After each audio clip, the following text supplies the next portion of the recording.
Hey there, Sifu Slim with a message about planning and human development. And let's take a look at this wonderful sign that's showing that the sea turtle, looking for its food, which would be a jellyfish or a man of war or something like that, and many other things that it eats, it can mistake balloons for its food, and then the balloons go into its system, can't digest it, clogs up the sea turtle, and it gets sick and it dies. So look how similar these things are. And so people think of joy, celebration, weddings, birthdays, kids' birthdays, and all the quinceañeras and whatever else is going on in someone's life that they want to celebrate.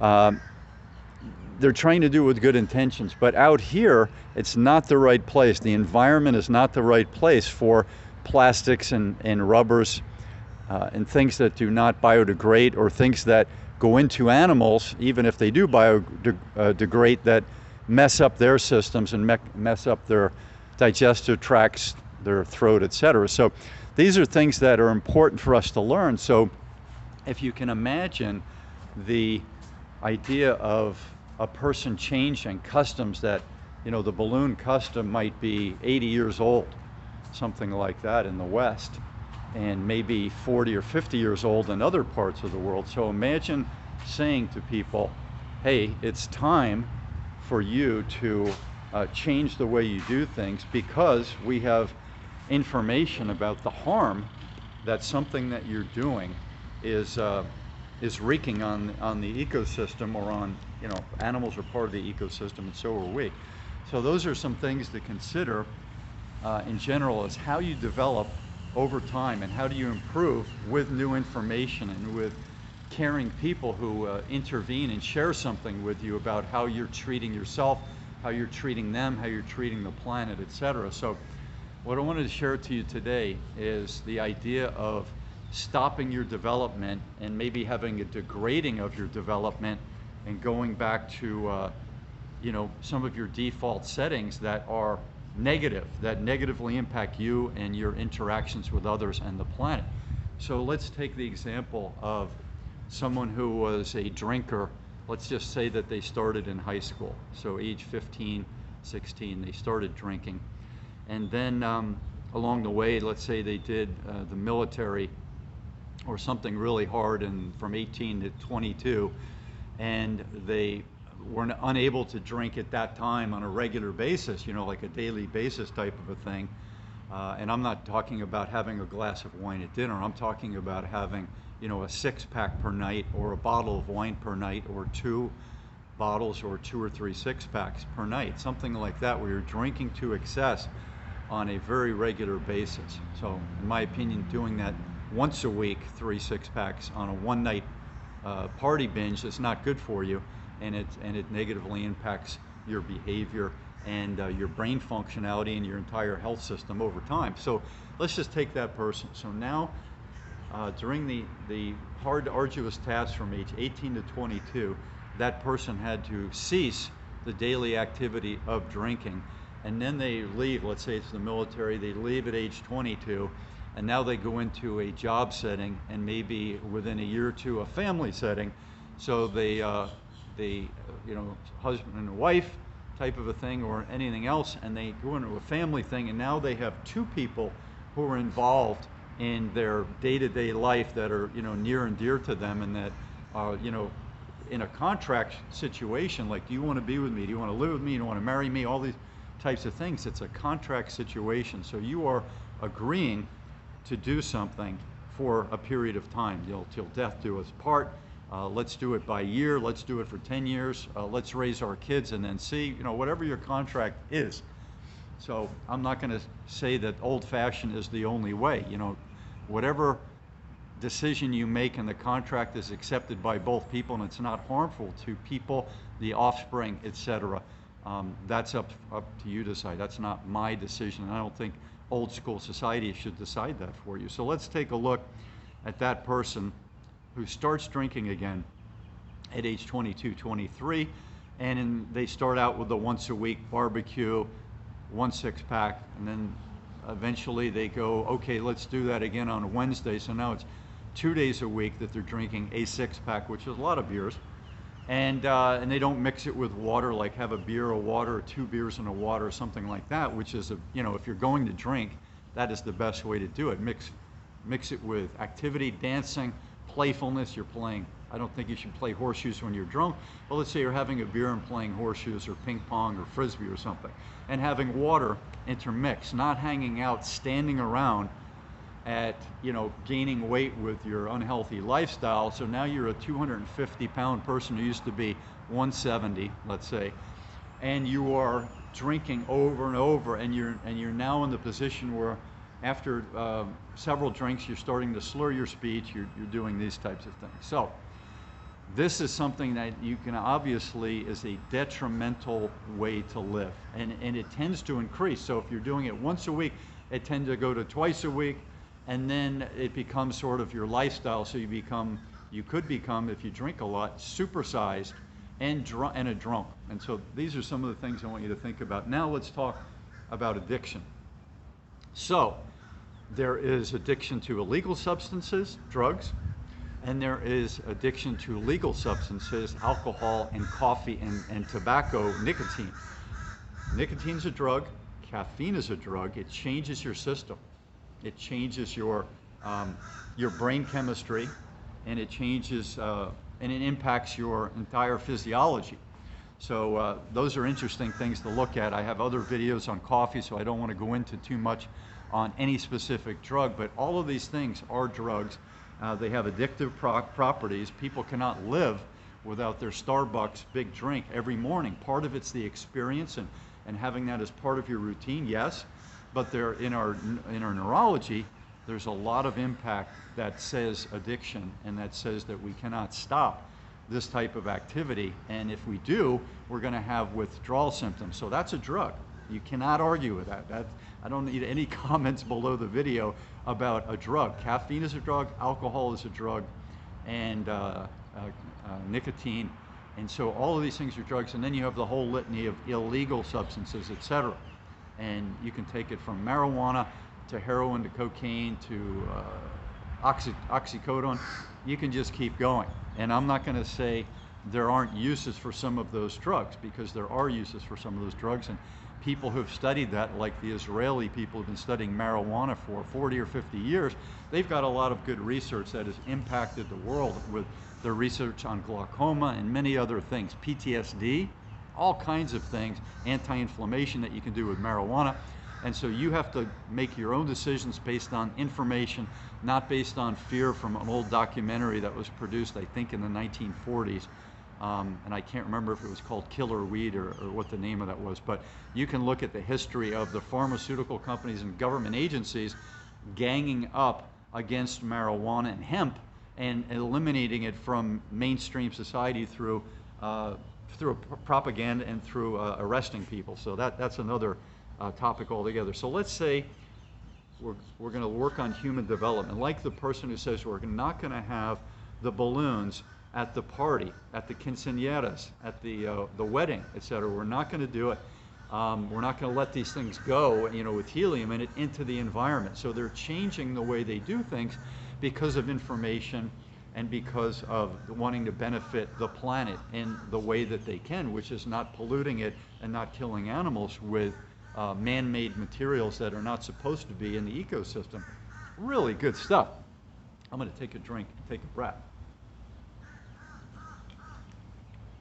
So that's part of human development, and it's really wonderful, that human development. Now let's say this person, the alcoholic, okay, who can't control their drinking and it's detrimental to them. That's part of the definition of addiction. You can't control it and it's detrimental to you and to others, right? So there you have it. That's an addiction. So let's say this person did the drinking, and now they're in that 22, 23 state of life. Then they have a significant other, they have a contract, and now the person starts to become abusive to themselves and to that other person because of the addiction, all right? And that's impacting their work, it's impacting their health, all these types of things. And now the other person in the contract says, hey, look, I love you, I care about you, you're over drinking, you cannot control it, I want you to work on that. And so they give them a chance to work on it. And let's say that person does work on it and make some changes. And then during stressful times or hanging out with their friends, they go back to it. And this becomes a cycle. Significant other saying, no, change, and the other person saying, yes, I will. They change, and then they come back and they do it again. So it's a repeat offender. You're still an addict. You're just an intermittent addict, right? You know, or the AA people say you're always an addict. So you're just in recovery and you've overcome the day-to-day habit of that addiction, but you're still an addict according to some of their philosophy. So now the significant other is saying that, hey, I'm tired of you falling off the wagon and you're being detrimental. And meanwhile, let's say if it's alcohol related, they are putting on 10 or 15 pounds per year, and now they're getting up, you know, instead of being a 170, they're getting up to 185, 195, and you know, their entire face inflates, their body inflates, and now they've got their whole microbiome messed up because of all that sugar and the alcohol, etc. And that also impacts your brain, your behavior, all these types of things. So now they're saying, okay, you failed on your own, you cannot handle it, so I want you to get professional help. You got AA, which is free, and you leave some tips and you contribute to other people's health and wellness and you know, your support group. Once you reach a certain level, you help the other new people, and you have a sponsor and all these types of things. Or you go to get help from people who are a specialist in your type of addiction, and that addiction could be watching things on the internet you're not supposed to watch, or whatever your addiction is, right? And so you go get help, and you're working through that process, and now you've got a plan. And anytime you're on a plan, if you fall off it, it's very easy to get right back into the addiction. I write about sedentism, which is non-moving your physical body, which impacts your mind, body, spirit, and it impacts all kinds of things related to those three. And so it's easy to fall off of that, you know. So now you're addicted to sedentism, which is inactivity, which is very detrimental to you, right? So you go through this process, you're in that program, and then I know people who've been in the program for decades and then decided they don't need that program anymore. What do you think happens to those people? And I'm guessing 90%, at least 90% of these people, they start drinking again, and they might not just drink, they may take drugs at the same time, like illegal drugs that could be detrimental to you, like a pill form or a snorting form or a needle form, right? So they say, I already did my 20, 30, 40 years of AA, but now I'm kind of a ticked off person and I want to go back to my rebellious side, or whatever the reason is. They want to feel differently. They want their biochemistry to change, and then they go back to that time of excess in that drug, and they basically flip off the world, and they leave their significant other, and they have a new friend who's got the binging personality trait, and so they binge together, whether it's once a week or nightly, whatever it is, and now they say, hey, I don't need those people anymore. I've overcome it, but I want to party a little bit. They say party a little bit, but the meantime, anytime you're partying a little bit with illegal substances, you're risking being incarcerated, you're risking killing somebody on the road, and yourself and your significant other, or your current date, whatever person's with you. And so their argument holds no standing. It's just basically a cop-out. It's a poor excuse, right? So part of human development is realizing what is sensible and not sensible. You have to open up your heart, you have to open up your mind, and you have to work on listening skills, and you have to work on your focus and attention, so that when you watch a YouTube video like this one, for example, you can absorb it. And some people I've shared videos with, they said, oh, it's too long. Well, Joe Rogan's videos are 2.5 to 3.5 hours frequently. Are his too long? Because I mean, he's got, I don't know how many tens of millions of followers, and he pops out a new video and it's got 1 to 3 million hits in short order. So, you know, I'm not saying that I've got the same following as Joe Rogan, but I've got messages that are very similar. And I've got the comedic background. Maybe I should do more of that. And I'm a good reader and listener and talker. So my videos, I don't think, are too long. I think it's a focus and attention thing of people who haven't gone through any program or are not ready to go through any kind of program of learning about common sense, science, intuition, and tapping into their own intuition in some of these ways that are meaningful. If they're doing information blasts and watching other programs, news programs, and they're only into politics, but they're not into health and wellness, hey, that's a problem, because it's an imbalance problem. You've got to be balanced. You don't just study your party politics and then everybody else is wrong and that's all you do. You study that stuff. Or your religion and everybody else is wrong and all you study is your religion, right? Or your computer programming skill. You have to be balanced in the pie chart of life, which is knowing a little bit about everything and then having some expertise in certain things that are your interests and passions and your profession. That's fine, but you got to be balanced. You got to work towards balance. Now this person who's an addict, who is now 60, who's been married, divorced, and is now single dating in their 60s, and their health is overweight, and let's say they still go to church or something like that, so they have some positive things, they still have family members who care about them, all these things are wonderful, but now this person goes back to this binge lifestyle, and now after all these years, 40, well, let's start with 30, 40, 50, 60 years of falling off the wagon or just drinking every night. And I know some people who've done that. 7 days a week since high school, drinking for an hour and a half to 2 hours or longer, closing bars. A lot of people close bars leave the bar at 2 a.m. and then go to work at 8 a.m. I mean, I know people who work in the healthcare field who've done that. And I know people who work as bartenders who say, you wouldn't believe how many people who work in hospitals come into our bar late at night.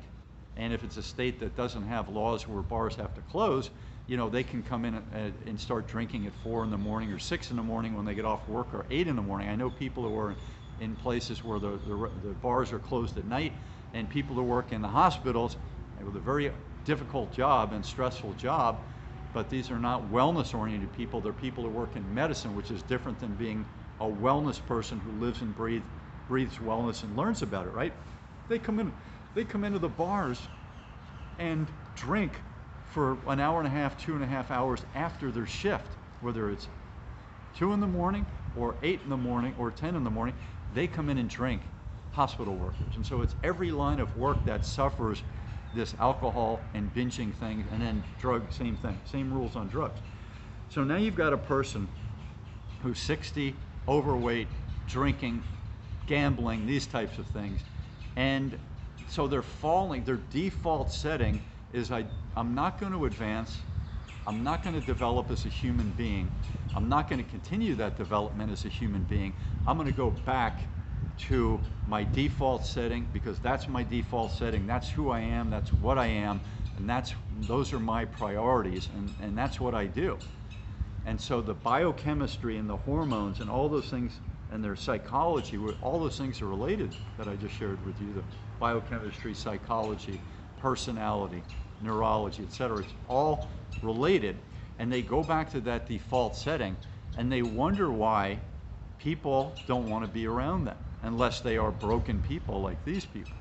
People who are on the path of human development want to be with other people who are on the path of human development. That means learning about things you're inaccurate in or don't know enough about, and gaining knowledge and then practical practice, the practice of those new pieces of knowledge that you learn. Those are things that you have to work on, in my opinion, to be a complete human. It doesn't mean you're a perfect human. It means that you're working on human development a little bit every day, mind, body, and spirit, for the rest of your life. And wouldn't that be a fun person to be around? So if you do have, you were born with certain personality traits, you can work on them, even just as simple as being aware of them and how they impact you and other people. It's a wonderful thing. So work on that and keep developing as a human. One thing that you could do is, if you're doing long phone calls with your friends every day or 4 times a week, that run you 40 minutes to an hour, knock those down to 20 minutes, 15 to 20 minutes. Because if you're saying that's what people do, I have a friend who said women like to talk to each other, women like to connect. And I'm not disagreeing with that, but you can't tell me that somebody who has a very busy job, like let's say a doctor or a teacher, or a pharmacist, or a landscape contractor, let's say a female has one of those jobs, they have an 8-hour or 10-hour or 12-hour job, and then they go to the gym, which could be with commute and workout and shower afterwards, and maybe a drink, sports drink or whatever they do afterwards. That whole evening or morning of fitness could be between an hour and 2.5 hours. So take your 10-hour day plus your commute plus your workout plus a little bit of shopping for groceries, and there's very little time in all of that for the busy person, let's say it's a woman in this case, to do those phone calls with the 2 or 3 or 4 friends of the yak sessions, which are, in my opinion, pleasurable, yes, learning, yes, supportive, yes, but time excessive and time wasting, yes. So how are you going to develop as a person in your knowledge and improving your mind, body, and spirit if you're not working with all of your free time that you can make free time on those things? So those are some things I wanted to share with you today about human development. Martial arts belts, you get a new belt, you go from white to blue to purple to brown to black. In Brazilian Jiu-Jitsu, you're developing as a human. And if you're not developing in your martial arts practice and you've been there for a year, what are you doing? You know, if you're maintaining some level that's like a 1 or 2 year experience level, that you've attained some new level over 1 to 2 years, and then you're maintaining that, wonderful. But you don't want to be a first month skilled jiu-jitsu player. That's what they call themselves, a jiu-jitsu player, jiu-jitsu martial arts. You don't want to be that person who's got the month experience skills for the next 10 years. You want to advance. That's part of your development as a martial artist. Tennis is the same thing. If you take 2 beginner players and they go out and practice beginner skills, which is missing 3 out of 4 balls, you know, hitting it into the net or out of the court, that's what a beginner might do. If you're playing from the back of the court, how are you going to advance your skills? The only way to do it is to have one person stand at a place and hit balls, and you can work on getting 2 out of 4, 3 out of 4 over the net in the court, 4 out of 4. That's what those skills are in tennis and in martial arts, and the same thing with computer, the same thing with your mastery or your skill acquisition in any sport. So there you have the idea of human development, and it's the same as in developing any other skill. Lifestyle and living is an art. It takes knowledge, it takes listening, it takes focus, it takes an open mind and an open heart. And those are things that I encourage everyone to consider and to practice on a daily basis, because if you stay stuck in your old knowledge and it's inaccurate knowledge, like you say, my religion is the only religion on the planet, everyone else's is wrong, and therefore when push comes to shove, we're going to have a theocracy and we're going to attack those other countries because their religion is wrong and we don't like them and our religion is right. Well, you can say the way we handle our lifestyle and our sociology and our fairness and freedom is right. You know, wars are fought over that too. But you can't just say everybody else is wrong because they have a different religion. And it's not just the religion, it's how they apply that religion to their life. That's where the main theocratic problems are. So consider those things. I welcome your respectful and humorous and thoughtful comments below. I'm Sifu Slim, fitness, wellness, and life coach. Please reach out if you need anything in those areas, or you have a friend who needs something in those areas, and I'll work with them. We'll do an assessment, we'll find out what their goals are, and I'll work with them. And it's just like an appointment at a psychologist, but now you're talking to a life coach, where you're talking about what am I going to do today to adopt some of the balance and awareness that you're talking about, Sifu. You know, it's like learning martial arts, but in this case you're learning fitness, wellness, and lifestyle, and those are things I help people with, and I enjoy it. That's my passion, and that's my expertise. So, Sifu Slim, please like, please subscribe with a thumbs up, and we'll talk to you very soon. Big aloha.